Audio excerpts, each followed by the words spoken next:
ఈ దినపు దేవుని యొక్క మాట సంఖ్యాకాండము 3వ అధ్యాయము 4వ వచనము. వారు యెహోవా సన్నిధిని చనిపోయిరి.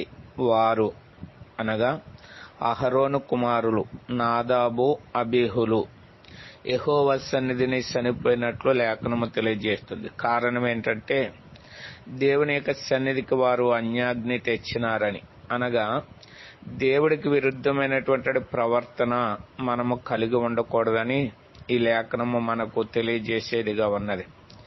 దేవునికి విరుద్ధంగా మనం ఎప్పుడైతే ప్రవర్తిస్తామో దేవుని ద్వారా పొందవలసిన ఆశీర్వాదానికి బదులు మనము నష్టాన్ని పొందేటటువంటి వారంగా ఉంటాం. కాబట్టి అహరోను కుమారుల వలె నాదాబు అబీహుల వలె కాకుండా దేవుడికి ఇష్టమైనటువంటివి చేసి దేవుని సన్నిధిలో నమ్మకంగా నడిచి దేవుడిచ్చేటువంటి మేలు